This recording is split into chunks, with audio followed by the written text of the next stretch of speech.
ядчил нэг хүн ч болтгоо. Хөтлөөд явж байгаа би ч болтгоо философиар шал буруу ойлголттой халтар хачин ойлголттой байснаасаа одоо нэг юм арай өөр төвшин да. Философч нь өөр юм байна. Энэ биш юм байна. Би наашаа орж ирэхдээ камера бариад орж ирэхдээ бүр ичмээр бодолтой орж ирлээ. Оос амантайс хайрыг ангилаад ярьж өгнө бодлоо тий. Оос дээриймээ хайр чи ийм байхгүй юу? Ээж аав хайр чи ийм байхгүй. Эх орноо хайрлах хайр чи ийм байхгүй юу? Хайр гэдэг чи юу ийм байхгүй гэдэг. Дээр үед илүү ухаалаг сонголттой байсан юм болов уу гэж хараад байгаа. Орчин үед бол хүн ам нэгдүгээр тэгсцэн. Хин хэн бэ хинч мэдэхгүй. Тэгээ хараад гаднаас хараад дурлал зүгээр ингээл нөхөрлж байгаа л тэгэл учрыг мэдэхгүй явж байгаа л шууд суучдаг. За би нэг шинжлэх ухааны академийн философи хөрвүүлэнгийн номын сан дотор дахиад ирсэн. Тэгээд амтай үеээр ингээд гурван гол сэдвэр үхэл, бурхан, хайр гэдэг ийм гурван сэдвэр гурван цуврал яриа хийнэ гэж тохироод яг сүүлийнхээ яриан дээр ирж байна. За надтай ярилцахаар философи хөрвүүлэнгийн эрдэмжилгээний ажилтан философч амтай урилгын хүлээж авсан. За өдөр юм. За өдөр юм. За хоёулаа чи инглээ амтай. За хамгийн эхлээд үхэл гэж яриад за бурхан гэж яриад одоо сүүлийнх нь хайр гэж ярих гэж байна. Тийм. Тэгээд би болохоор хайрын тухай гэсэн чинь ийм л юм уншсан. Эрик Фромын хайрын тухай нэг юм жижигхэн эссе богиносгосон эссе уншсан. Эссе юм уу да юу юм бэ? За Эрик Фром хайрын тухай нэлээд бичсэн юм байна гэж би ойлгосон. Дутуу хэлмэг. За дараа нь хайрын тухай гингууд Библиэд дээрээс нэг хайр бол тийм юм гэсэн нэг юм өрнийн одоо Библи чинь барууны сэтгэлгээний суурь гэж үзвэл Библиэлд хайрыг ингээ олон янзаар тавьсан байт юм байна. Тэгэнгუთ платоник хайр гэж байдаг юм байна. Эрос хайр гэж байдаг юм байна гэдэг хайрууд дотроо бас ялгаатай байт юм байна. Тэгэхээр энэс цааш ингээл хайрын тухай миний мэдлэг ингээ цогцчих واخхой. Философт за хамгийн ихнийх нь би бурууч асууж иж магадгүй. Хэдэн хайрын төрөл байдаг гэж философчид одоо философтдаг юм. Ер нь философчд биш үү? Миний одоо нөгөө нэг оюутан байхаас уншиж судалснаас харахад хайрын талаар одоо ингээл олон талаас нь бясалгаал юу яаж исэн байдал бол маш цөөхөн. Тэгвэл хайрын талаар ярьсан одоо нэг мундаг философч байна. За. Тэгээд тэр философч болохоор ерөөсө хайрын талаар ярьж болох бүх юм өнцгийг ингээ гаргаад тавьчихсан. За. Тэрнээс хойш бол гарсан санаанууд тэгэхээр тэрийг илүү хөгжүүлсэн юм уу илүү дэлгэрүүлсэн нарийсгсан байдаг байж магадгүй л гэж би хараад байна. Тэрнээс ч бүр ингээд бүр үгүйсгээд юм уу шүүсгээд юм уу шал ондоо онол гаргаж ирсэн хэсэг нь бол эргэлзээтэй. Яг тэгээ Платон дээр бол ерөнхийн үндсэн санаа нь гарцсан байгаа байхгүй. За. Одоо өчүүхэн одоо юу гэдэг нь цуцилч гэсэн тэнцээ явж гин гэсэн үг. За. Тэгээ тэрийг нь одоо хажуу одоо Эрик Фром ч юм уу те. Би бол одоо чинь Эрик Фромын тэр одоо хайрын тухай нийтлэл байдгийг нь бол сонссон. Гэхдээ уншиж байгаагүй. Гэхдээ энэ Платоны ярьсан санаануудаас бол нэг тийм хол зөрөөгүй байж магадгүй л гэж би бол үзээд байгаа. Гэхдээ чиний юу ойлгосон дээр тулгуурлаад бас жоохон эргэцүүлж болж байна. Эхлээд тэрнээс өмнө зүгээр энэ Платон ер нь юу ярьсан бэ хайрын тухай гэж одоо хүмүүс бодож магадгүй. Тэгэхээр энэ дээр үндсэн одоо юу гэдэг хайрын тухай одоо ямар одоо юу гэдэг философтолд анх явсан юм бэ гэдгийг би нэг тийм юу гэдэг боломжоор чадамжаараа тайлбарлах гэж үзье л гэж бодсон юм л да. За. Тэгэхээр Эрос гэд бурхан гэд нэг ариуна дээр нөгөө 90 онд жилүүтэй Эрос хатагтай ариуна гэд нэг бүгд ярьдаг байсан шүү дээ. Эрос гэдэг нэр бидэрт бол ер нь бол баг танил болцсон. Тэгээ тэр Эрос гэдэг бурхан ч юм бол нэртний грекэд байсан одоо хайрын бурхан байхгүй юу? Тэгээ тэр хайрын бурхан нь бол Эрос мөн. Гэхдээ яг эртний грекэд буюу одоо тэр философи талаасаа тэрийг бол яаж ойлгож ийсэн бэ гэдэг нь бол одоогийн орчин үеийн бидрийнхаас бол шал ондоо. Эрос гэхэлэр илүү эротик ч юм уу те жоохон тийм интимний одоо те одоо юу гэдэг бэлгийн гэдэг талаасаа илүү ойлгодог орчин үед бол. За тэгдэг. Тэр үед бол угаасаа л секси утгаараа яваад байгаа шүү дээ. Тий одоо бол. Тэр үед болохоор илүү тэрийг бүр ингээд бурханчилж одоо хамгийн гоо үзэсгэлэнтэй, хамгийн ухаантай, хамгийн сайхан тийм бурхан гэж ойлгодог байсан. Тэгээд Платоны тэр одоо диалогуудад нэг юм симпозиум гэдэг нэртэй буюу одоогийн манайхаар бол одоо найр гэдэг нэртэй тийм диалог гэдэг. За. Тэгээд найранд сууж байгаа хэдэн одоо философч гэх юм одоо грекүүд ер нь энэ одоо Эрос бурхны талаар хэдүүлээ одоо ярилцсан юу гэж бодож байна. За. Одоо та нар өөрийнхөө бодлоо хэлгээд нэг баахан санаанууд ярилцдаг байхгүй. Тэрэн дээр яригддаг нэг хэдэн санааг би зүгээр юу одоо жоох энгийн байдлаар л хүрэх гээд байгаа юм л да. Аа. Жишээ нь тэр одоо магтаал дээр бол Эрос бол үнэхээр одоо мундаг бурхан, хайрын бурхан. Аа. Хамгийн одоо үцэглэнтэй, хамгийн сайхан тийм бурхан гэж магтаж эхэлж байгаа. Тэгээд тэр магтахтаа болохоор бид нар ер нь одоо да жоохон энгийнээр яриа л да хүмүүс ингээд Монгол нэг хэллэг байдаг. Хайртай бол хартай. За бүр юм симпл. За хүн ингээд хардаж байвал одоо энэ хайртай юм байна гэж одоо эмгтээчүүд их дүгнэдэг.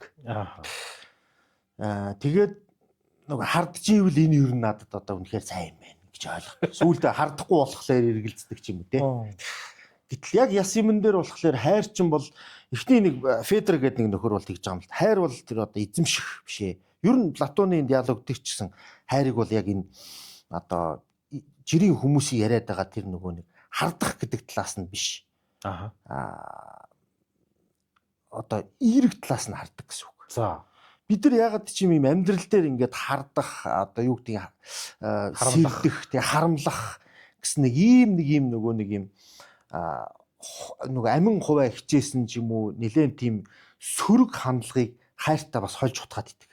За тий одоо сүүлийн үед наадах гэж одоо ингэж шүмжилдэг болж байна тий. Хайр бол өмчлөлтгүй маа өмчрөхөөд ингээд хардaan гэдэг бол угаасаа тэр чинь өмчрлөх нь гэдэг чинь ерөөсөө миний юм гэсэн үг шүү дээ. Минийх. Тий. Тэгээ минийх гэхлээрээ би энийг одоо хүссэн байдлаараа юу гэдэг 20 хязгаарлал нь эрх чөлөөг нь би шийднэ. Тийм учраас миний эрх мэдэл дотор байна. Гэт одоо юу гэдэг өөрийнхөө юу гэдэг харьяаны одоо юу гэдэг амтан өмч хөрөнгө шиг хандаад эхэлдэг. Тэр чинь ер нь юу гэж юм гэхлээр ерөөсөө л миний юм гэдэг чинь эго гол бодож ийн гэсэн үг байхгүй. Тухайн хувь хүн одоо би одоо миний юм бол минийх л байх хэвээр өөр хүнийх байх ёсгүй гэдэг нь өөрөө тухайн хүний тэр нөгөө эгогийн амиа бодсон, хувиа бодсон үзлийнх нь бүр дээд илрэл практик амьдрал дээр хэрэгжээд байгааг шинж байхгүй. Гэтэл энэ үзэл бол тэр үед ч гэсэн мэдээж хүмүүс амьдарч исэн бас тийм хандлага байсан байж дараа байхгүй. Тэгэхээр тэрийг үгүйсгэж гарч иж байгаа.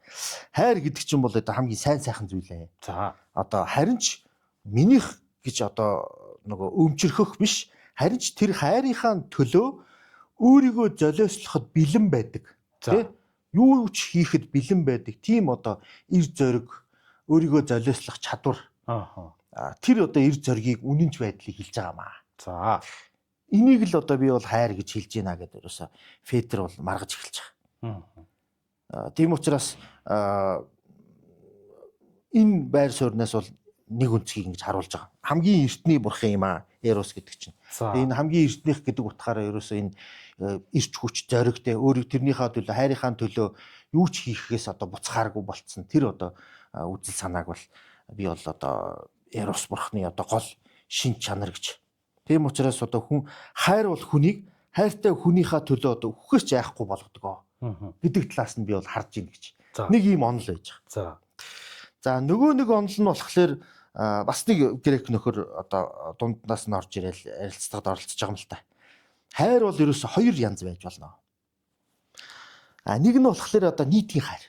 Тэр нь юу вэ гэхээр одоо simple одоо энгийн төвшөнд хүн болгонд байдаг одоо энэ бэлгийн одоо доод төвшний хайр байна. Тухайн материалын юмд дурладаг. Хүний биеинд гоо сайханд идэж уух хоол унтанд дурладаг нэг тийм хайр байна. За. Тэр бол нэг хайр. Нөгөөх нь болохоор илүү тэнгэрлэг хайр. Тэнгэрлэг гэдэг нь илүү жоохон одоо рационал нэг хүний сэтгэлд нь дурлна, альва нэг юмны гоо сайханд нь дурлна. Илүү жоохон хийсвэр. Оюунлаг талаас нь юмыг харж одоо хайрладаг гэсэн үг. Оюуны гоо сайхан талаас нь харж хайрладаг. Ийм хоёр төвшингийн одоо хайр байна гэж. Тийм одоо талаас нь ер нь харуул яасан юм бэ гэж нэг юм үнцэг харуулж байгаа. Тийм учраас бол энэ бол одоо хайр бол одоо ёсортхууны сонголтоор үнэлэгддэг тийм зүйлээ. Чи яг юу сонгож чинь те бие махбодыг уу гоо одоо юу гэдэг хоол хүнсийг үү эсвэл гоё сайхан материалыг зүйлийг үү эсвэл илүү тийм гүнзгий одоо хүний сэтгэлийг юм уу те хүний одоо ухаалаг зан чанарыг ч юм уу те тийм одоо юмыг дурлж ийн үү гэдэг чинь тухайн хүний өөрийнх нь тэгэхээр сонголтоос нь шалтгаалдаг тийм зүйл болох гэдэг юм гэсэн. Тэгэхээр одоо ийм хоёр янзын хайр болж байгаа. Нэг нь одоо доогууд төвшний материалын хайр, нөгөөх нь оюун санааны хайр. За. Дараачийн нэг нөхөр болохоор ингэж үзэж байгаа. Хайр бол ерөөсөө биенээ одоо ингэж нөхөн гүйцэдэг.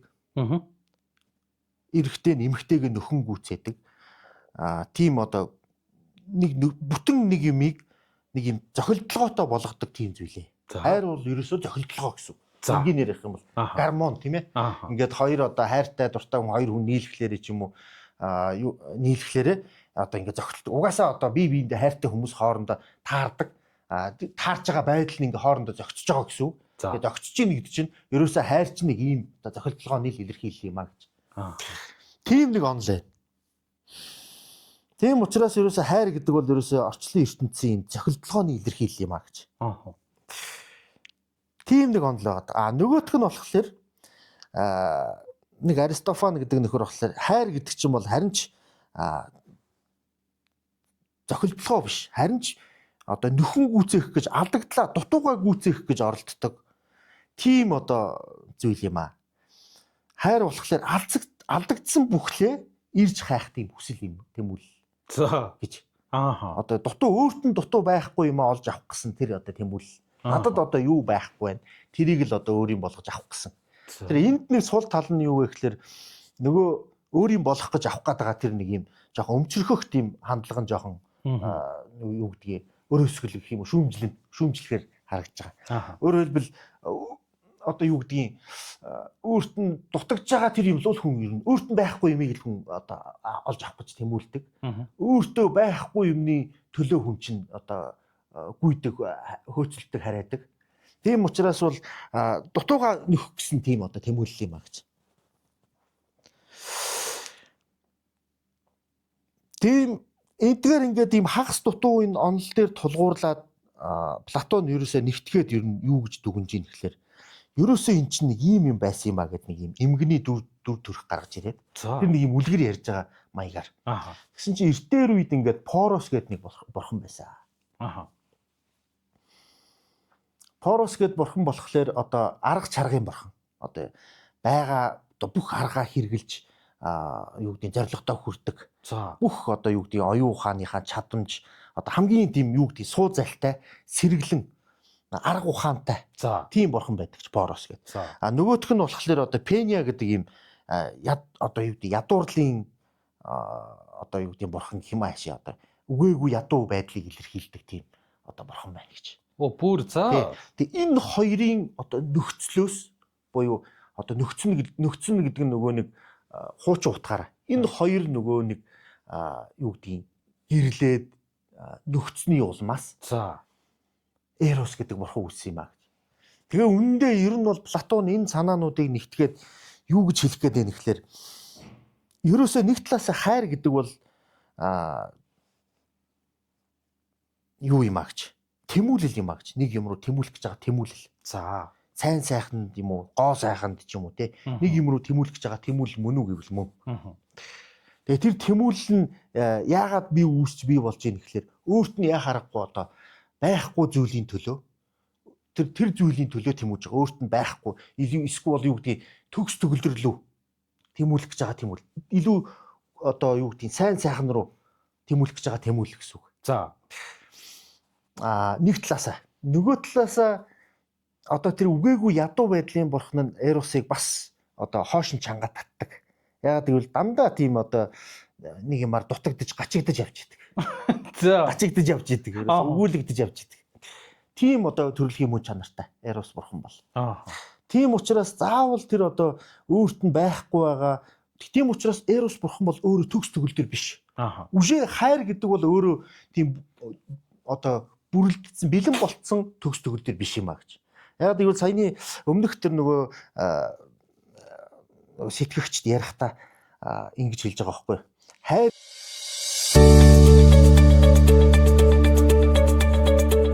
байгууллага хамт олонны арга хэмжээ тэмдэглэлт баяр амралт зугаал бэсрэг наадам урлаг спортын өдрөлгөө хаана хийхэн шийдэж амжсан уу? Монголын анхны спорт комплекс resort дээр нэгэн өдрийг зугаатай өнгөрүүлээрэй.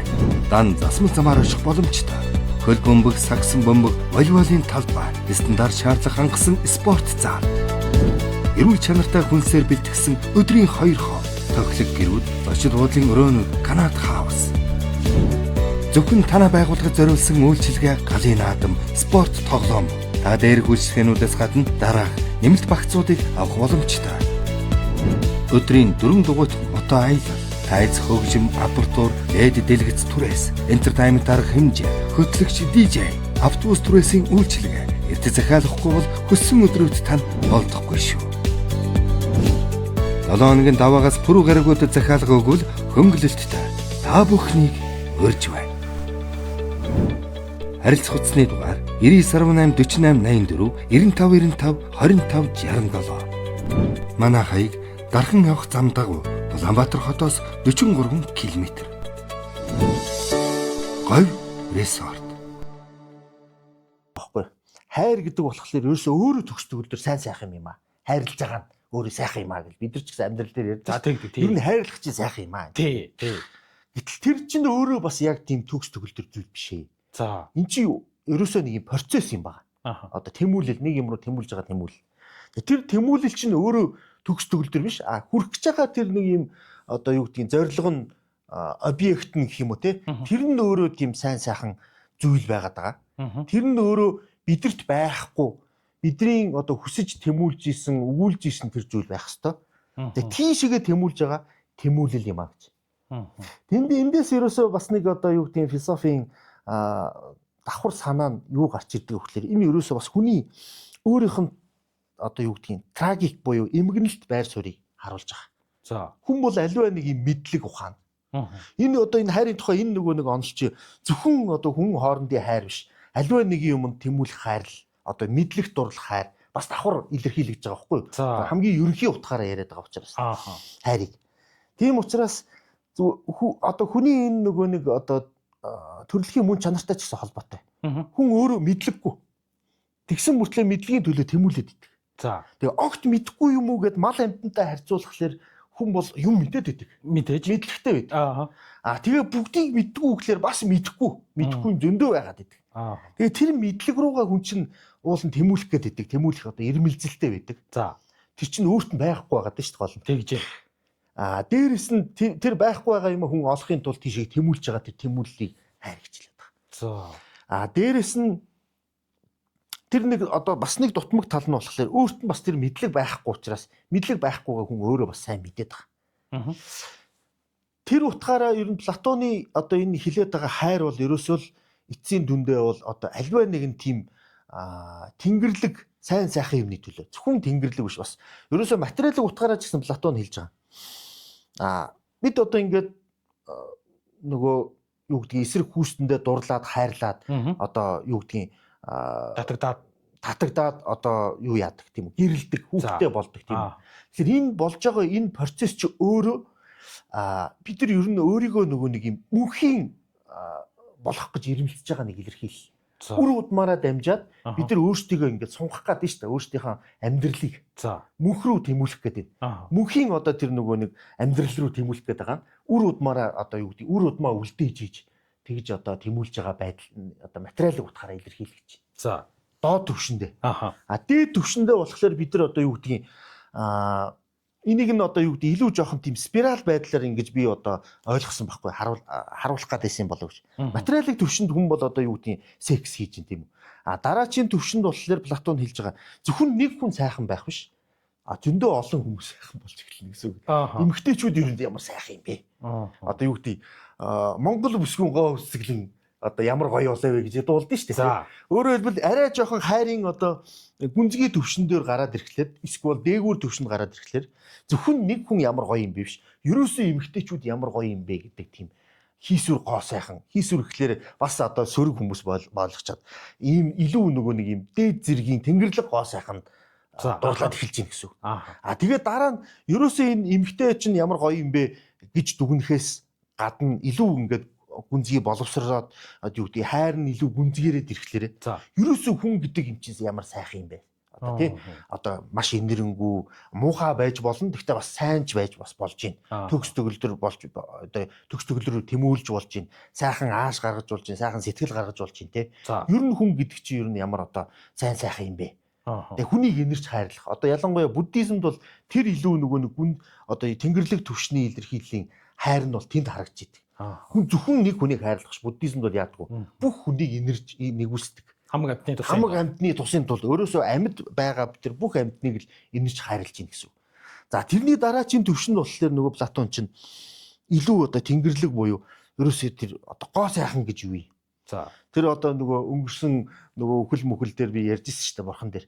Одоо юу гэдгийг тэр нөгөө санаа гэж юу вэ? Ерөөсөө бурхан гэж юу вэ? Гэт ийм бүр илүү гүнзгий тэнгэрлэг тэр гоо сайхан руу хүн тэмүүлж эхэлдэг гэж. За тэр нь одоо юу гэдгийг хайр гэдэг зүйл бол тэгэхээр альва нэг ийм илүү төгс төгрөл рүү одоо юу гэдгийг хязгаарлалгүй тэмүүлэх. Нэг шатаас шат ахаад ингээд явдаг. Тим тэмүүлэл юм уу гэж ерөнхийдөө гаргаж ирж байгаа. Тэгэхээр нөгөө бидний нөгөө өдөр тутмын амьдралд одоо бие биенийгээ ингээд харамлаад яагаад идэх чинь бол хайр бас биш байгаад байгаа. Яг зүгээр амьдралын жишээн дээр энийг би яаж одоо харуулъя гэж айгүй бодсон бэ гэхлээр ер нь бид нар ингээд одоо би чинь ингээд юу гэдэг өөр дээрээ тусгаж жишээн дээр авах юм бол ер нь зүгээр одоо гэр бүл болсон хүмүүс ч гэсэндээ ингээд амьдралынхаа туршлагаас харах юм бол эхлээд эрэгтэй эмэгтэй хүн боёл хоёр эрэгтэй эмэгтэй хүн хоорондоо эхлээд дурладаг тийм бие биенийхээ гоо сайхан дурладаг. Тэгээ хайр чинь бас ингээд их одоо яг нөгөө төр чинь сэтгэлийн илэрхийлэл учраас паялник шиг байнга ингээд хайрлаад ээж чадахгүй шүү дээ. Яг чи ямар сайхан юм бэ гэдээ өдөр болго хараад тахлаар тодорхой хэмжээгээр төр чинь нөгөө нэг юу гэдгийг нөгөө дээр гарцсан байсан сэтгэл хөөрөлж явандаа тэгэл багасаад эхэлнэ шүү дээ. Тэгэхээр эрэгтэй эмэгтэй хоёр эхэндээ бол мэдээж ингээ гоо сайханд нь дурлана. Тэгээ яваад ирэхлээр нөгөө эмэгтэйгийнхаа юу гэдгийг цаан чанар нь энэ бас зүгээр гоо сайхан биш тийм ээ. Сайхан биетэй биш. Бас айтайхан зан чанартай юм байна. За сайхан бас гайгүй харилцаатай юм байна. За тэрэнд нь дурлж эхэлнэ гэдэг юм үү те. За тэгээд ирсэн чинь нөгөө нэг Платоны ярьдаг шиг нөгөө мөнхийн одоо зүйл рүүгээ тэмүүлэх тэр тэмүүлэл нь юу гэдгийг физиологи утгаараа илэрхийлээд үр хүүхдтэй болно. Тэр хоёрын хайр юу гэдгийг бие рүүгээ харж исэн хайр байсан бол нийлээд нэг зүйл рүү хүүхдийнхаа төлөө тэр нөгөө хайрынх нь одоо илэрхийлэл нь хүүхэд нь болж эхэлж байгаа байхгүй. За тийм хүүхдэд хайрлж эхэлж шүү хоёулаа нийлээд. Тэр нь өөрөөр хэлбэл өөрийнх нь удам залгаж байгаа үр удам нь болж байгаа учраас тэрний өөрийнх нь үргэлжлэл яа харахгүй физик утгаараа мөн шүү дээ. Ген нэмчин, ДНК нэмчин тийм ээ. Тэгэхээр хүүхдийнхаа төлөө нөгөө хоёрыг чи хайр ингээд ямаанд айгуу гоё юм трансформац хийгдээд яваад байгаа байхгүй хөгжөөд гэх юм уу та тийм. Тэгээ дээрэс нь хүүхдээ хайрлаад халамжлаад явж ийснэ хүүхдүүд чинь том болоод явна. Тэгээ бие биеинд одоо ингээд бие биендээ илүү дасаад эхлэн штэ хүмүүс. Тэгээд ирэхлээрээ бие биенийгээ илүү хүндэтгдэг болно. Зүгээр нөгөө нэг юм зан чанар одоо юу гэдэг харилцаа одоо юу гэдэг бие махбодын харилцаа гэхээсээ илүү те сүүлдээ бие биенийгээ одоо юу гэдэг юм одоо нөгөө нэг хагас одоо хилэн гутал үгийн үг цухалган гутал бие биенийг ойлгодог болно шүү дээ. Тэгэл за энийг одоо уурлуулад яах юм гээл. Нөгөө анхандаа хэрэлддэг байсан нөхдүүд чинь те. За бас одоо иймэрхүү юмд хэрэлдэж бас яах вэ тэгээд тэр гэдэг ч юм уу те. Бие биегаа жоохон ойлгодог илүү нөгөө нэг бие биегаа нэг юм хүнддэгдэг гүнзгий хайр болоод ингээд одоо эмийн хооронд хайр хүртэл ингээд яваандаа ингэж хөгжиж яваад байгаа байхгүй илүү гүнзгийрээд гэх юм уу та тийм байна. Тэгээ сүүлдээ бие биендээ хань болоод нэг хідэн үг солиод гангар гунгар энэ төрөө сууна гэдэг чинь одоо бараг л одоо уул нь бол юу гэдгийг ингээд харахад одоо энгийн одоо хоёр хөгшний амьдрал юм шиг мөртлөө цаанаа бол тэр нь бас ийм гүнзгий хайртай байгаагийн илэрхийлэл болоо явчих байгаа байхгүй бие биендээ санаа тавина арчлана гэл те. Тэр чинь өөрөөсөө ингээд нэг тийм хайрын илүү тийм гүнзгий шатны ил тийм илэрхийлэл юм болов гэж. Философи дээр болохоор энэ нь илүү нөгөө нэг юу руу болоо явчих юм. Үнэн рүүгээ одоо тэмүүлэх хайр болоо явчих. За философи дээр болохоор би одоо ингээд юм мэдэхгүй байсан бол мэдхийн төлөө явж юм тийм үү. Юм мэддэг болоод тэгэхээр ерөөсөө тэгвэл альва юмны тэр цаад учир шалтгаан үнэн мөн нь юу юм бэ гэд. Үнний төлөө тэмүүлэх одоо хязгааргүй тэмүүл. Үнэн нь одоо явцсаар хагаад одоо юу гэдгийг Платоны тэр төсөөлдгөөр одоо нэг дээд нэг юм нар гэдэг ч юм уу тийм оргил байлаа гэж бодъё л та тийм. Туйлын үнэн гэдэг ч юм уу тийм одоо юу гэдгийг. Тэр туйлын үнэнг олох гэж л одоо тэмүүлж байгаа тэмүүл хязгааргүй үргэлжлэх процесс. Тэгээ хүн яг нэг хэцүү юм энд байгаа нөгөө нэг одоо юу гэдгийг эмгэнэлтэй нэг хэцүү юм. Тэнцэнэ мэдээж хизээч хүрэхгүй. Тэгсэн мөртлөө тийшээ хязгааргүй тэмүүлдэг. Тэгээ тэмүүлэхгүй байж бас чаддгүй. Тэмүүлэхлээр бас хүрдэггүй. Тийм юм хүнд байдал одоо хэцүү байдал байдаг айгүй сонь тийм трагик хүн юм одоо мөн чанартай бодгал юм гэж гэдэг бол. Тэгээ мэдлэгийн төлөө яваал идэг. Тэгээ дуустдаг. Тэгээ иймэрхүү одоо хязгааргүй юм процесс юм аа л гэж ер нь одоо юу гэдгийг философи талаас нь хэлээд байгаа. Тэгээ ингээд олон салбарт тэрий чинь бас буулгаж болох гэдэг л да одоо философи талаас хүний амьдрал талаас эсвэл одоо юу гэдгийг тухайн хүний хөгжил талаас нь энтэй төстэй бас нэг нэг юу гэдэг. За гоё үлгэр гэх юм уу домог гэдэг. Jonathan Livingston хэмээх цахлаа гэдэг. За тий. Тэрийг уншиж исэн бол тэр бас одоо юу гэдгийг эзотерик нэг тийм зохиол. Яс юм дээр ингээ харах юм бол ингээд үнэхээр тэр одоо цахлаа бол тийм ээ. Нисхийн бүр ингээд хүслэн болцсон тэрнийхээ төлөө ингээд зүтгэсээр хагаад ингээд нислэгийн одоо өндөр чадвартай болцсон. Сүүл дээр бодлороо ч нисээд байгаа юм хайшин тий. Сүүлдээ бол бүр сүүлдээ одоо бодлын хүчээр хаал бол хаана очиж мочоод байгаа шиг тий. Тэгээд тэрнээсээ залхсан уу яасан эсвэл би хүмүүстэй буцаад заамаар байна тэр гэл тий. Нөгөө бусдыгаа бас нэг одоо давхар ингээд гэгэрүүлэх гээд хөгжүүлэх гээд боловсруулах гэдэг шүү дээ. Тэр хүсэл нь илүү давмгаалаад байгаа шиг сүүлдээ тий. Бүгдийг нөгөө энерги хайрлах тэр одоо чадвар нь гинт хөгжиж илэрч гарч ирээд байгаа шиг тий. Тиймэрхүү байдлаар олон ийм хэлбэртэй. Гэхдээ цаад тэр нэг мөн чанар гэдэг юм уу философи нь бол ингээд тийм мөнхийн сайн сайхан, гоо сайхан эсвэл үнэн юу гэдгийг абсолют тийм юм руу тэмүүлэх юм тэмүүлэл юм болов уу гэж харагдаад байна.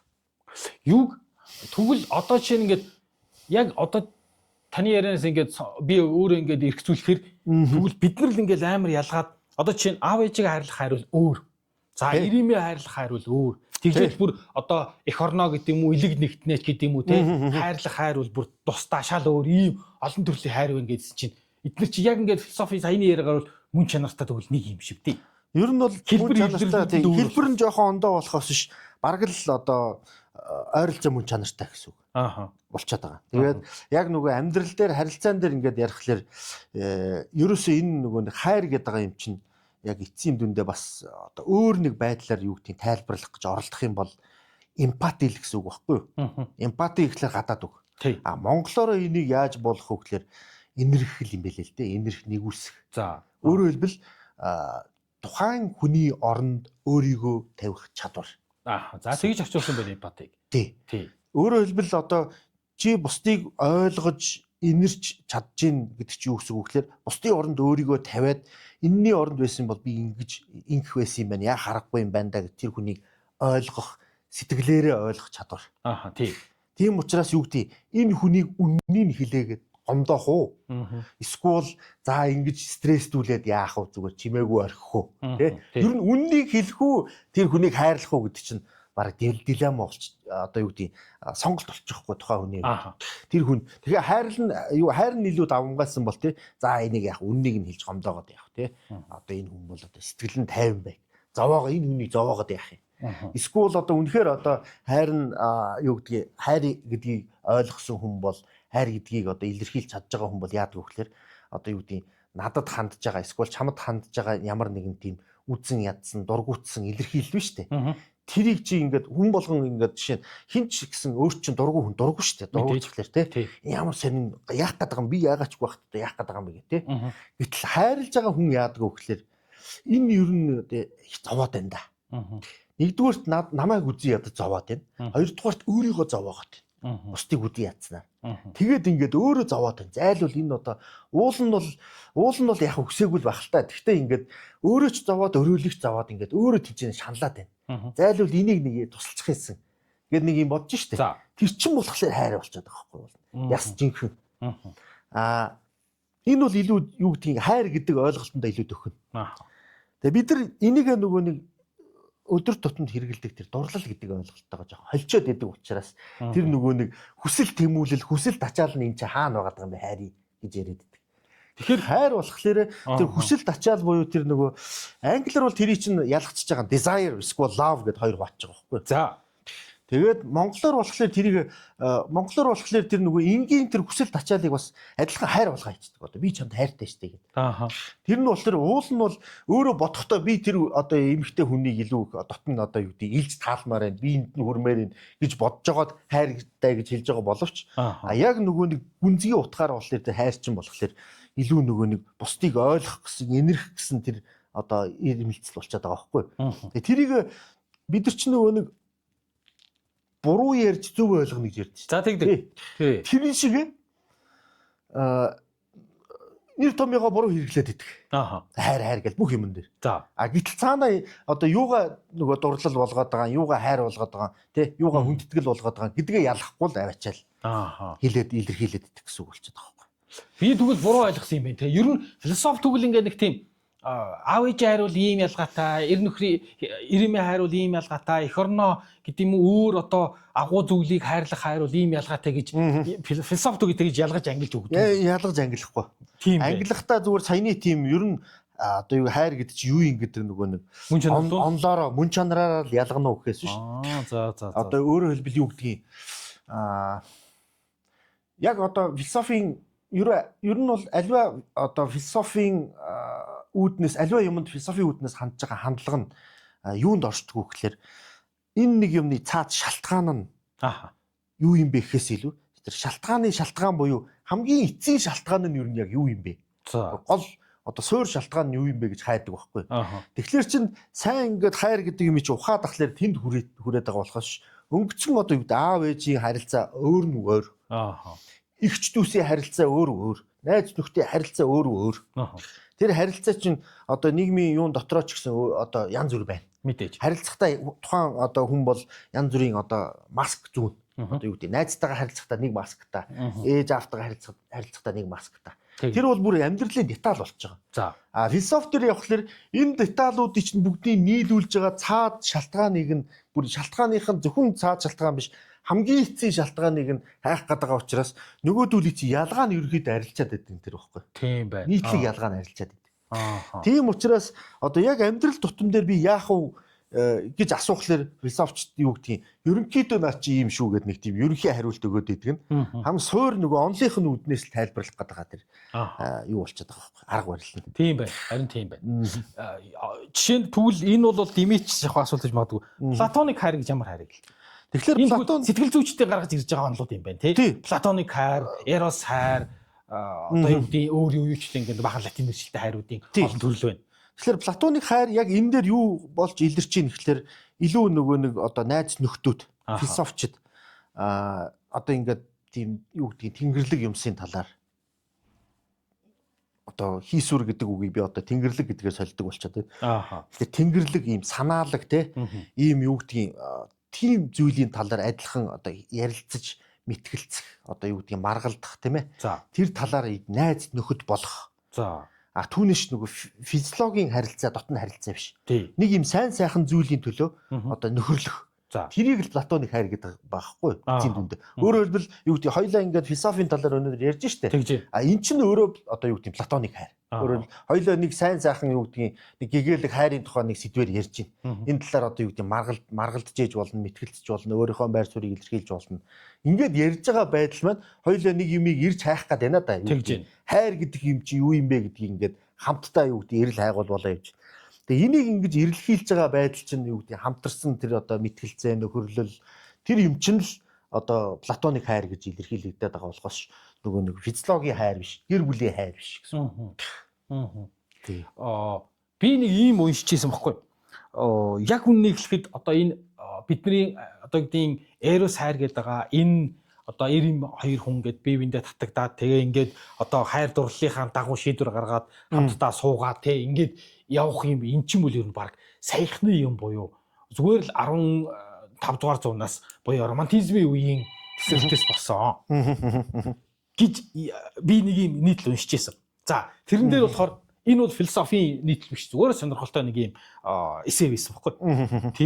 Тэгээд тэрэн дээр тэр нийтлэл дээр болохоор ингэж байгаа. За романтизмын үеэс өмнө бол ер нь дундад 100-ийн үе, за дундад 100-ийн үе 12 3 дугаар зуун тэрнээс өмнөхд бол одоо хувь хүн гэдэг юм бол баг байгаагүй. Тэр хайр одоо би нэг эмэгтэй татагдаад тэгээ тэрийг өөрийн болгож авах мавна гэдэг чинь бол одоо том язгууртан их стэйж ноёдын дунд байснаас биш энгийн одоогийн хэлээр бол ард иргэд одоо харц гэдэг юм уу те дордс ийм хүмүүс бол бүр өөрийн гэс нэрч байгаагүй. Эзнийхээ нэрээр л нэрлэгддэг байсан. Тийм учраас тэднэр дунд нэг тийм одоо хувь хүний бие даасан сонголт хийгээд би энэ хүнтэй хайртай тэгэхээр хайрынхаа дагуу би тэр сонголт хийгээд харилцсан одоо бие биендээ хайртай учраас суун муу гэдэг ойлголт чинь 15 дугаар зуунаас гарч ирсэн ойлголт ч тэгжсэн. Энэ тал дээр чи юу гэж бодож байна? Харин тийм ээ одоо юу гэдэг гэр бүлийг судалж байгаагүй л дээ. Гэхдээ ер нь одоо энэ гэр бүлийн харилцаа гэдэг чинь өөрөө хүн төрөлхтний бий болгосон соёл болчиход байгаа байхгүй. Тийм. Эрэгтэй эмэгтэй хүн хоёр л одоо сууж болно гэсэн баг хууль гарцсан. Тэгээ эн чинь ерөөсөө бүр одоо заавал биелүүлэх ёстой тийм юу болчиход штэ. Гэтэл дээр үед бол тийм байгалийн тийм одоо зөвхөн эрэгтэй эмэгтэй хоёр нийлнэ гэсэн тийм хууль мөл ерөөсөө байгаагүй. Тэгэл одоо юу гэдгийг сүргийн манлай гэл нэг юм азарга явж идэг. Тэгэл тэр нь одоо тэг бахан гүүнэртэй. Гүүнүүдтэй. Тэгэл одоо ингээл мал амьтнууд ч бүгдээрээ л нэг тийм одоо сүргийн амьдралтай шүү. Хүмүүс ч гэсэн адилхан сүргийн амьдралтай байсан бөгөөд байгаа одоо болтол. Тэгэхээр тийм одоо зөвхөн эрэгтэй эмэгтэй хоёр нийлнэ гэсэн тэр ойлголт чинь энэ хүмүүс ингээд нөгөө хүн соёл иргэншил бий болоод янз бүрийн нөгөө табу хорио цаар бий болоод тийм ээ. Одоо бүр ингээд тэр нь жоохон тийм хартгаараад гэдэг юм замбраагүй болоод ирэхлээр хорио цаар бий болоод юу гэдгийг хамаагүй одоо юу гэдгийг хадам ээж настай хүмүүстэй болохгүй гэдэг ч юм уу тийм. Янз бүрийн тийм табуунууд бий болоод эхэлж шít. Тийм. Одоо нийгмийн нөгөө харилцаа нарийсаад тэгээд ингээд тодорхой нийгмийн юм нөгөө ангиллууд, бүлэглүүд бий болоод эхэлж нийгэм жоохон томроод ирэхлээр зөвхөн ийм нэг ийм удирдлагатай сүрэг байсан бол тий арай жоохон том хэмжээний нийгмийн амьдрал болоод ирэхлээр тийм янз бүрийн замбраагүй байдлыг чинь жоохон хязгаарлахын тулд ийм табуунууд бий болж байгаа байхгүй хариу цээрүүд гэсэн үг. Тэгээ тэр нь явандаа ер нь бол тийм ёс заншил соёл ч юм уу тийм болоод одоо тэрнтэй болохгүй ингэж болохгүй тэгэж болохгүй гэсэн хорио цээр нь ер нь явсаар хагаал ер нь эрэгтэй эмэгтэй хоёр л сүлдээ байж болно өөр ерөөсөө байх хувилбар байж болохгүй гэсэн тийм хатуу нөгөө нэг тийм юунда ирсэн болов гэж одоо логиктой.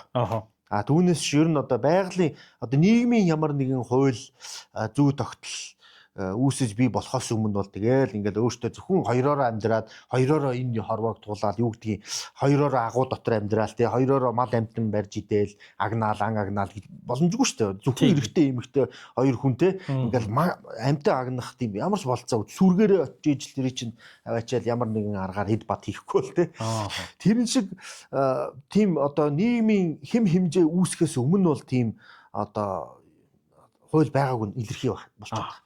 Тэгээ эн чинь явсаар байгаа зүгээр юм нийгмийн соёл болцсон. Одоо юу гэдэг хэм хэмжээ болцсон. Нөгөө табуунууд нь янз бүрийн хязгаарлалт нь үүссээр хагаад юу болцсон юм одоо соёл уламжлал бүр сүултээ хууль болчиход шүү. Тэгж. Тэгэхээр энэ нэг талаас одоо юу гэдэг жоохон байгалийнхаа эсрэг зүй тогтол юм шиг харагдаад байгаа. Гэхдээ нөгөө талаас хүн одоо юу гэдэг саяхнаас хайрлж эхэлсэн үг бол бас бодлоо. Яг тэгвэл хүн байсан цагаас л хайр инрэл байсан л байж таарах гэдэг байгаа байхгүй. Хүн сэтгэлдээ л юм бол ямар нэг юм дурлжил таараа, ямар нэгэн хүнд мэдээж одоо юу гэдгийг талтай болж л таараа тийм ээ. Тэр сэтгэлийн одоо юу гэдгийг мөн чанар илэрхийлэл бол хүн байсан цагаас л байж таарна шүү. Түүнээс саяхан л одоо юу гэдгийг саяхнаас одоо дурлал бий болсон гэхэлэр чинь өмнө нь тэгээд юу хүн биш байгаагүй хэн байсан тийм ээ. Зүгээр мал амтан байсан юм хаашийн гэсэн одоо дүгнэлтэнд хүрэх гээд байгаа байхгүй логик талаас нь бодоод үт. Тийм байна. Тэгэхээр нөгөө нэг юу гэдгийг нөгөө хүний одоо тэр сэтгэл гэдэг юм чинь яг одоо хүний ухамсарт амьтан хүн бий болсон цагаас эхлээл тэр сэтгэл гэдэг юм чинь оюун ухаантайгаа хамт ингээ хөгжөө яваад нь штэ.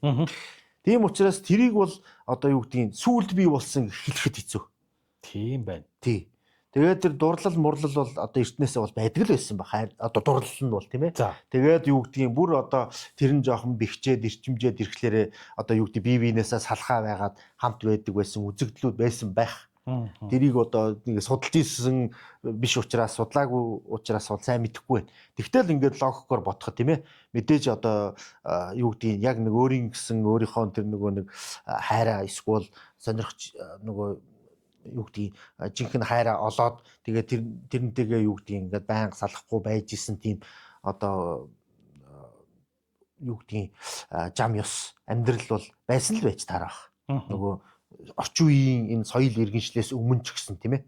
Тэгвэл нэг юм тодорхой нийгмийнхаа нөгөө хүрээлэлдээ бол харьяалагжл амьдарч байгаа юм л да. Нэг удирдагч бол заавал байна. Тэр нь бол нийгмийнхаа зүргийнхаа бүх асуудлыг одоо шийдэн захин яах их нь шийднэ гэдэг ч юм. Та хоёр суу эсвэл бойл гэдгийг нь тэр шийднэ. Тэрнээс хамааралтай амьдардаг байсан байж магадгүй.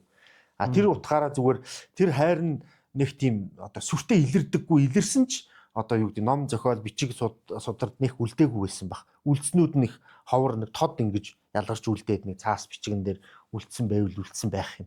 Одоо юу гэдэг хадны сүг зураг мурган дээр ч юм уу те. Түүнээс мэдээж хүн л болсон хойно тэр хайр байж л таараа. Зүгээр тэрийг нь зүгээр тэр сүргийн манлаа юу гэдгийг нийгмийн одоо тэргүүлэгч нь шийддэг байсан юм уу? Эсвэл эцэг эх нь шийддэг байсан юм уу те? Тиймэрхүү байдлаар ингээл амьдрал үргэлжлээл явж л байсан баг. Харин тийм тэр нөгөө нэг одоо жишээ нь гэр бүл болох процесс донд чинь одоо ч юм бол хайр сэтгэл дээр тулгуурлаж тэр шийдвэр гарч байгаа шүү дээ ихэнх төгсөлт тий. Ер нь одоо гэж ярьдаг. За одоо хайртай учраас хоёлаа сууя хамт амьдрья гэж шийдээд байгаа. Өмнөх одоо нийгмүүдэд буюу магадгүй одоогоос 300 400 500 жилийн өмнө бол зүгээр л тэр ямар ч хайр дурлал байхгүй зүгээр л ээж аав нь богтлоо суулгадаг ч гэдэм үү те эзэн ноёныхоо шийдвэр суунч гэдэм үү ингээд ирэхээр тэрэн дунд нэг тийм одоогийн шиг ийм эрхчлөөт өөрийн хувь хүний сонголтоор шийдэгдсэн хайр гэдэг ойлголт бол байгаагүй гэдэг нэг тийм. Харин тий. Тэр мэдээж одоо тийм нийгмийн тийм нөгөө хим химжээ табу зүй тогтол бий болцсон үед бол эцэг эх нь урдчлаад одоо дээр үед бид нар ч нүүдэлчт юм чи. Эцэг эх нь одоо юу гэдгийг за энэ хоёр хүүхдээ сүү тавьчаа багаас нь гэл тий. Тэгээ шийдчихэж байгаа. Ягаад тэгэхээр тэр нь болохоор илүү миний бодлоор одоо юу гэдгийг одоо ингээд бодоход одоогийн үедэр залуу байхад бол тийм утгагүй юм гэж юу байсан ингээд ямар ч залуу хүн бодно. Хүн чи өөрөө шийдэн шин тэр гэл те. Тэгээ одоо бодоод хахад ийм юм байл их одоо ухаалаг шийдвэр гардаг байсан юм шиг ба. Одоо эцэг их гэдэг чинь хүүхдээсээ бол өчнөө аимс илээдсэн туршлагатай хүн байна. Амьдрал мэдж байгаа хүн байна. Тэгээ нийгэмд хэн нь хэн бэ гэдгийг бас сайн мэдж байгаа хүмүүс байна тийм ээ. Ядчил гадарлаа шүү дээ. Энэ хэн бэ гэдгийг бас одоо ойр хавьд байгаа нийгмийнхаа овг аймгийнхаа хүрээллийнхаа хүмүүсийг тийм ээ. Тэгээд ирэхлээр за эднийх ер нь гайгүй болов бас удам судар те ээж аав ахан дүүс нь бас нэг гайгүй хүмүүс байна. Эдгэртээ ер нь сүү тавьчих гээд бас нэг нөгөө ээж аав бүр юу гэдэг генетик талаас нь бодчихж шүү дээ. Тэгээд дүгнэлт хийгээд ингээд баг хүчээр шахам гэрлүүлчихдэг учраас нөгөө аянда нөгөө эцэг их нь хоорондоо тохирцсон боломжийн гайгүй хүмүүс ингээд нийлцсэн байдаг одоо юу гэдэг тохирцсон учраас тэгээд эхэндээ жоохон ингээд бужигнж байгаа залуу хүмүүс чинь тий за зам юм да гэд дасаад угаасаа ч бас нэг гайгүй хүмүүс байсан явандаа ингээд бие биенийхээ учрыг олоод явчихдаг байсан юм шиг. Тэгээд ч ингээд салах гэдэг бол дээр үед бас айгүй тийм одоо юу гэдэг хүнд үзэгдэл нийгмийн тэгээд салцхлаарээ нөгөө нэг ихнэр нь ч гэсэн нэр хүнд муутай болчдөг нөхөр нь ч гэсэн бас нэг тийм карьер нь юу гэдэг өсдгүү гэдэг ч юм уу. Тийм байдлаасаа болоод ер нь тийм одоо бүр онцгой цөөн хідэн нөхцөлд илрүүл юу юм гэхээс тэгэл ингээл хов заяатайгаа эвдрэл ингээл явдаг байсан тийм хим хэмжээ байсан юм шиг байна л гэж. Тэг өөрөөр хэлбэл дээр үед илүү ухаалаг сонголттой байсан юм болов гэж хараад байгаа. Орчин үед бол хүн ам нэгдүгээр тэгсцэн. Хэн нь хэн бэ хинч мэдэхгүй. Тэгээ хараад гаднаас хараад дурлал зүгээр ингээл нөхөрлж байгаа л тэгэл учрыг мэдэхгүй явж байгаа л суучдаг. Тэгээд яадаг вэ гэхээр нөгөө хүнийхээ өсөж хүмүүжсэн орчин соёл аав ээж ахан дүүсийн сайн мэдэхгүй учраас гэдэг ч юм уу туршлага жоох нөгөө залуу хүн чинь бас жоохон туршлага дутна шүү дээ. Хүнийг танихдаа туршлага дутна, амьдралыг танихдаа туршлага дутна. Тэгээ өөрөө шийдээд ирэхлээр мэдээж өмнөөс нь шийдэх бол буруу л та хүн чинь өөрөө сонголтоо хиймээр тийм ээ. Гэхдээ эцэг гэдэг хүн чинь бас нэг илүү аимс илээсэн хүмүүсийн хувьд бас нэг амьдралыг илүү юу гэдгийг олон талаас нь харж байгаа шүү дээ. Тэгээ шийдсэн шийдэл нэг ондоо. Нөгөө залуу юу гэдгийг туршлага багтай нэмгэн одоо залуу хөөрөв одоо хүмүүс бол бас нэгээр шийднэ. Тэнцээ мэдээж онохонч байна, онохгүй ч байна. Тэгээд тэндээсээ болоод одоо янз бүрийн юу үүсдэг л баг л та. Одоогийн таны өөрийн чинь нөгөө судалдаг салбар биш болоод тэгж гинүү. Одоо ер нь философичд одоо яг ингээд энэ хайр гэдэг энэ хөгтхун гэдэг юм уу те энэ ойлголт яаж өөрчлөгдөд байгаа юм те яаж одоо жишээ нэгээд ийм одоо сүүлийн үед бол ингээд шүмжлээд байгаа хайр гэдэг юм чинь баг байхгүй одоо бараа төлбөр өөр төлбөр шиг болчлоо те мөнгөөр хэмжигдэжээ зарим газар бүр одоо юу гэдэг те ингээд гой сайхан болох гэж одоо гоо сайхны мэдсэлд ороод ингээд хайр гэдэг ойлголт ч өөрөө бүр асар төвөгтэй бүр хэцүү болчлоо өөрөөсөө бүр ингээд сонголт хийдэг болсноос эхлээд энэ өөрөө хайр гэдэг ойлголт ч бүр утгагүй болчлоо ч гэдэг юм уу эсвэл тийм ингээд энэ талаар философичд одоо судалдаг юм уу эсвэл сэтгэл зүйчид энийг илүү судлаад байгаа юм болов энийг одоо сүүлийн үед бол сэтгэл зүйчид судалж байгаа сүүлийн үед бүр тэр тусмаа нэг юм Францын чөлөө нэг эмгтэй байдаг юм эмгтэйчүүдээ яг одоо энэ хайр дурлал гэр бүлийн харилцааны талаар бүр маш гүнзгий нэлээд сайн судлаад ингээд мэрэгчсэн тэгээд YouTube, телевиз, TED дээр лекц уншаад яваад идэх хүүхэн байт. Франц хүүхэн. За. Хинжүүлээд нэрийг санахгүй. Тэр лав нэлийн бодтой юм ярьж байгаа. Энэ ягаад философийн асуудал одоо биш болцсон бэ гэхэлэр их сонин. Одоо анхандаа ингээд философи шинжлэх ухаан хоёр ингээд холилдоод баг хамт шахам явжсэн байхгүй. Ерөөсөө мэдлэг гэж юу юм гэдгийг хоёулаа тайгаа явжсэн. Тэгээ яваад ирсэн чинь шинжлэх ухаан хөгжөөд биологи, хим ингээд ерөнхийдөө салахаас гадна дотроо ингээд салаад ийм судлал, тийм судлал нэгээд сэтгэл зүйчин дотроо садлаад дидактик гэж нэг судлаад хүний сэтгэл зүй гэж судлаад эсвэл залуучуудын сэтгэл зүй, эсвэл юу гэдгийг одоо харилцааны сэтгэл зүй, гэр бүлийн сэтгэл зүй гэж хуваагдаад ингээд шинжлэх ухаан чинь өөр ингээд өргөжөөд олон судлах зүйлтэй болоод ирэхлээр философийн нөгөө нэг орон зай багасаад гэдэг юм эсвэл орон зай нь дээшлээд илүү одоо дээд тэнгэрлэг юм руу тэмүүлээд яг шинжлэх ухаанууд бол яг практикал тодорхой нэг амьдралд байгаа тодорхой нэг асуудлыг барьж аваад судалдаг тийм болчиход байгаа. Шинжлэх ухаан бол яг амьдралд байгаа асуудлаа судлаад философи нь болохоор шинжлэх ухаан юу судлахгүй байх тэрийг одоо судалдаг гэдэг чинь баг бүдүүлгээр хэлвэл тийм болчиход байгаа байхгүй орчин үедээ бол. Тэгэхээр хайрыг бол одоо ингээд одоо философичд ингээд судлаад одоо хайр бол ийм тийм ингэж өөрчлөгдөж байна. Тэр биш юм байна. Тийм шал буруу ойлгож байна. Тий, ер нь одоо хайр дээр нэг тийм төвлөрөөл юу гэдгийг энийг одоо философи болгоё гэдэг тийм юу бол баг ховордоо. Зүгээр яг хувь хүний мөн чанар гэж юу юм те хүн гэж ер нь юу юм гэдэг дээр л одоо илүү жоохон философи талаас нь бодно гэхээс биш. Ерөөсөө одоо юу гэдгийг орчин үеийн жишээ нь орчин үеийн философийн одоо хамгийн одоо маргаантай сэдв одоо болтол хүн мөн үү мөн хүний ухамсар мөн үү мөн. Гэхдээ тэр ухамсар нь одоо үнэхээр яаж одоо ямар шалгуураар хэмжигдэх юм гэдэг тэр гүнзгий асуудал яригднөхөөс тэр хүний тэр нөгөө нэг хайр майр одоо юу гэдэг бол нөгөө нэг бүр шинжлэх ухааны тодорхой нэг юм шинжлэх ухааны судлагдах хүн болчихж байгаа байхгүй. Яг тэгвэл хүнд үүсэж байгаа тодорхой сэтгэл зүйн болон харилцааны нэг юм тодорхой нэг юм судлагдах хүн болчихж шин тийм. Тэгэхээр тэрийг шинжлэх ухаан л судлаад эхэлнэ гэсэн үг. Философи энэнийг яаж судлах вэ гэхээр ерөөсөө яг энэ судалж байгаа энэ нэг тодорхой нэг хайрын тухай шинжлэх ухааны суур үндэс нь ер нь юу юм? Гол ойлголт нь хайр гэж ойлголт чинь ер нь юу юм? Онол нь юу юм? Энэний. Тэ? Тэр онолыг нь л ер нь гаргаж ирэх гэж оролдоно гэхээс биш. Нөгөө нарийн судалгаа руу бол орохгүй гэсэн үг. Тэгэхээр дандаа философи бол илүү нөгөө нэг онолыг нь барьж авч энэ зөв юмыг зөв тайлбарлаж гин үү, буруу тайлбарлаж гин үү? Тэ? ертөнцийг ер нь энэ ертөнцийг энэ онолоор тайлбарлах юм бол эсвэл одоо амьдралд байгаа аливаа нэг үзэгдлийг энэ онолоор тайлбарлах юм бол илүү үнэнд нийцж гин үгүй байх уу гэдэг дээр л яригдно гэхээс биш. Одоо яг бүр детальны хайр гэдэг чинь юу юм гээд бүр детальны хүний харилцаан дээр ингээд судлах чинь бол шинжлэх ухааны салбар болчихж байгаа байхгүй. Философи яаж хийх? Философих арай биш. Тэрний зүгээр онлын л судлана гэсэн үг. Яг одоо ямар онол дээр энийг тулгуурлаж тайлбарлах уу гэдэг дээр. Тийм үү. Тэгвэл юу юм байна? Эн чинь бид нар хайр гэдэг сэдв дээр үл илүү магадгүй одоо юу гэдгийг гэрэл судлаач, сэтгэл судлаач, тарих судлаач гэдэг үү те иймэрхүү яг нарийн шинжлэх ухааны ийм салбаруудаас мэргэжлүүдээс авсан зүгээр юм байна. Ер нь бол тэгвэл маш олон талын мэдээлэл олж авна. Олон талын мэдээлэл олж авна. Ялангуяа нейросайентистээр судлал бүр сонир юм гарч ирнэ. Тэгээд дээд мэдрэлийн үйл ажиллагаа. Сэтгэл зүй. Тийм байна. Ангаахын энэ нөгөө хүний сэтгцийн патолог энэ төргээд заримдаа одоо бүр нөгөө нэг эрх зүйлэл зарим юун дээр бол хайрчин бол бүр эмгэг энэ төр гэж хүлээж авдаг шүү дээ. Хайрчин бол ерөөсөө тий энэ бол одоо эрүүл хүнд байж болох тийм чадвар биш. Эмгэг. Одоо өвчин. Өвчин тусцсан одоо өвдөөд ингээд шаналаа зовоо явдаг. Яг тэгвэл хайрл дурлсан хүн чинь тий ингээд шаналдаг. Тэгэхээр эн чинь бол одоо өвчин энэ төр гэл ингээд олон янзаар яагаад идэх. Харин тийм юм байна тий. Тэгэхээр тэр шинжлэх ухааны бусад нөгөө салбараас чи ингээд нөгөө юу гэдгийг хараад судлаад ингээд үзэх юм бол тэрний талаар илүү бас өргөн одоо ойлголттой болоод эхэлнэ гэсэн үг байхгүй. Яг үүндээ ингээд бодсон чи хизээ хойно бид нар түүлийн философийн шинжлэх ухааны талаар ер нь баг юу ч мэддэг юм байна.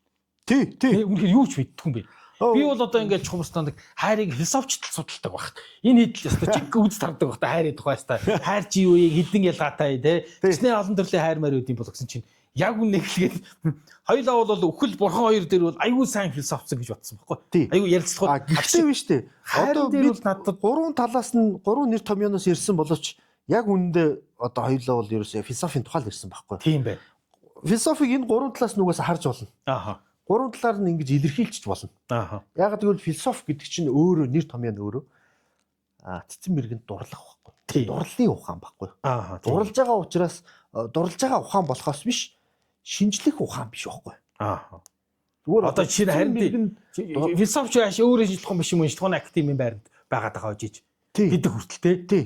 Ер нь зүгээр яг анх эхэлсэн түүх нь одоо ер нь байгаа байдал нь одоо шинжлэх ухааны гих тийм суур нөгөө шалгууруудыг авч үзэх юм бол айгүй тийм хэцүү. Жишээ нь одоо шинжлэх ухаанд бол тодорхой судалгааны арга байдаг. Тооны ч юм уу яадгийн одоо баахан судалгааны арга. Тэгээд судлах тодорхой нэг зүйл байдаг. Тий. Нэг зүйлийг тодорхой судлах байгаа юм тодорхой. Тэрийг яаж судлах арга зүйн бүр тогтцсон тодорхой. Тий. Тэгээд тэрийг туршилтаар заавал баталгаажуулаад тэгснэ тэрийг бүр өгүүлсгэдэг гэж би уншижээс байхгүй. Энийг шинжлэх ухаан гэж. Гэтэл философи төр гэхлээр яг тодорхой юм биш. Харин одоо илүү тэнгэрлэг гэх юм уу илүү ерөнхий хийсвэр юмыг барьж авдаг гэсэн. Одоо юу гэдэг амьдрал. Одоо юу гэдэг саяны үхэл. Тэгээ God бурхан тий. Энд чинь одоо яг тодорхой зүйл гэхээс илүү ерөнхий универсал нэлээ өргөн ойлголт байхгүй. Аа тийм. Бүр одоо маш олон юм багтаадаг тий. Маш олон талаас нь харж болдог. Тэгэхээр яг одоо юу судлах уу гэхээр амар тийм өргөн болчиход байдаг. Тийм байна. Тэгээ ямар аргаар гэхэлэр янз бүрийн аргаар одоо юу гэдэг янз бүрийн одоо талаас нь сэтгэж болно, бодож болно, үзэж харж болно. Одоо харах өнцөг олон янз. Тэгэхээр яг ямар арга хэрэглэх юу гэдэг нь бас тодорхойгүй. Одоо ярьж ийж, мэтгэлцэж ийж, маргалж ийж одоо хамгийн универсал арга нь бол одоо энэ Сократийн буюу диалогийн мэтгэлцээний арга л болчиход байгаа байхгүй. Олон хүн олон талаас нь ярилцах тийм л арга байна. Тий. Олон одоо үзэл хандлага тий байр суурнаас тэгжээж одоо тодорхой нэгийг нь одоо ницаагаад нөгөөгийг нь хүлээн зөвшөөрөөд аргументтэй тий аргумент гаргаж ирнэ. Мэдээж аргументгүйгээр одоо философт нь гэж бол байхгүй. Би ингэж үзэж байна. Наа чи миний л философи. Наа чи энэ бол философи биш. Опинион болчихж байгаа. Үзэл бодол зүгээр тэгж л бодож байна. Яагаад ингэж бодож байгаа? Ямар үндслэлтэй ингэ тайлбарлаад ирэхлээр эн чинь илүү жоохон философтл болоод эхэлж байгаа. Учир шалтгааныг тайлбарлаж гин, үндсэлж гин, аргумент гаргаж гин, логик гаргаж ирж гин тийм ээ. Тодорхой нэг юм онол бий болгож өгч гин. Тэр нь илүү одоо философик болоод эхэлнэ гэсэн. Түүнээс би ингэж үзэж гин, тэгж үзэж гин. Миний хувьд тэгж санагдж гин гэдэг бол зүгээр нэг тийм опинионы төвшин болчих гин гэсэн. За сонирхолтой 3 цуврал хийлээ. Тэгвэл айгүй сонирхолтой нь явж төгсгөлт нь философи гэдгээ хагас дутууч болтгоо. Ойлголоо. Тэгэхээр ер нь бол өнөөдрийн амантай гээд манай шинжлэх ухааны академийн философи хөрвүүлэн гэрдэмшилгийн ажилтан бид хоёр 3 ийм цуврал үхэл, бурхан, хайр гэсэн ийм ерөнхий ийм сэдвүүдээр философчид ер нь энэ талаар юу гэж үзсэн буюу юу гэж философцсон гэдэг тал дээр ярьсан. Тэгэхээр дүгнэлтэн зүгээр миний надад төрж байгаа одоогийн төрж байгаа энэ бодлоор бол хамгийн богинохон сонирхолтой гэхдээ маш богинохон яриад хайрын тухай байлаа. Тий. Хайрын тухай байлаа. Тий. За би тэр Гэхдээ бас ер нь зүгээр одоо энэ ч бие л яриад байгаа болох ш. Одоо ингээд хоорондоо мэтгэлцээд маргалдаад ихлүүл энэ чинь бас төгсгөлгүй яриа болчихно гэсэн үг. Гол нь чи энэ ч сонсоод байна. Би жишээ чамаас ингээд асуугаад ярилцаад ихлүүл бас бөөн яриа өсч болно шүү дээ. Тэгэх бах тий. За ингээд бид тэр өнөөдрийн яриа энэ хүрээд өндөрлж байна. Би энэ завшааныг ашиглаад хайрын тухай бол би харин илүү гүн гүнзгий нарийн олж мэдээ гэвэл нэрээ саянысан тарих судлаачтай ярмаар юм байна. Анхаахын сэтгэл зүйчтэй ярмаар юм байна. Гэр бүл судлаачтай ярмаар юм байна баг. За харин тийм байна. Тех мэдчлэн ийм нарийн салбар шинжлэх ухаануудын төлөөллөөс асуувал өөрийгөө хайгаад байгаа тэр хариултыг илүү тодорхой олон янзаар олж болох юм байна. Орчин үед бол бүр энэ хайрын чинь голцоо биохими үзэгдэл гээд би тэрнтэй одоо тодорхой юм урвалд орсон гэдээ гадаадынхан тэгж ярьдаг болчихсон. Хими би тэрнийг хараад хими урвалд орсон эдэр гэж баг шууд ерөөсө. Харин би бас нэг пост уншсан яг үнэндээ хайр маяр гээд янз бүрийн эн чинь зүгээр л хими урвалууд юм биш үү? Тий. Химээс нь угаасаа харыг гэвэл харж болж байгаа угаасаа. Дурлсан хүний сэтгэлийн болон биохимийн байдал гээд судлуул бас юм гарч ирэхээр байгаа байхгүй. Тийм байна тий.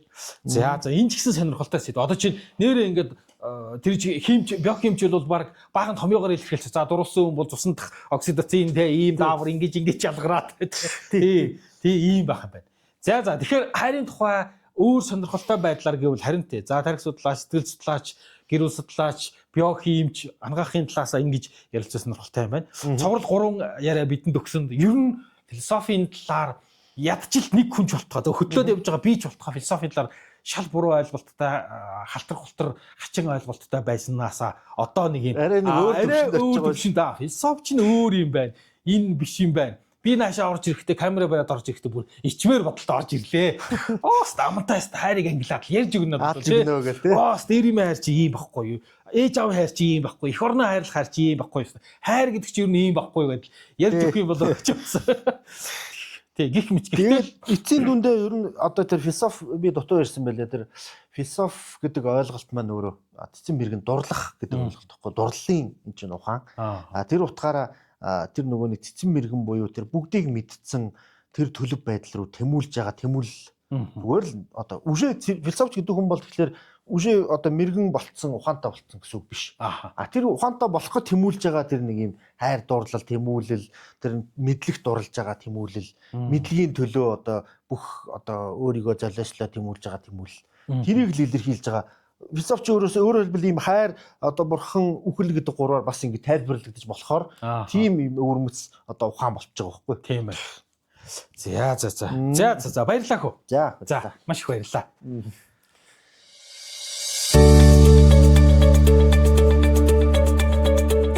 Байгууллага хамт олонны арга хэмжээ тэмдэглэлт баяр амралт зугаалга бэсрэг наадам урлаг спортын өдрөлгөө хаана хийхэн шийдэж амжсан нь. Монголын анхны спорт комплекс resort дээр нэгэн өдрийг зугаатай өнгөрүүлээрэй. Дан засмал замаар очих боломжтой. Хөл бөмбөг, сагсан бөмбөг, волейболын талбай, стандарт шаардлага хангасан спорт зал. Эрүүл чанартай хүнсээр бэлтгэсэн өдрийн 2 хоо, тохилог гэрүүд, зочид буудлын өрөөнүүд, канат хаус.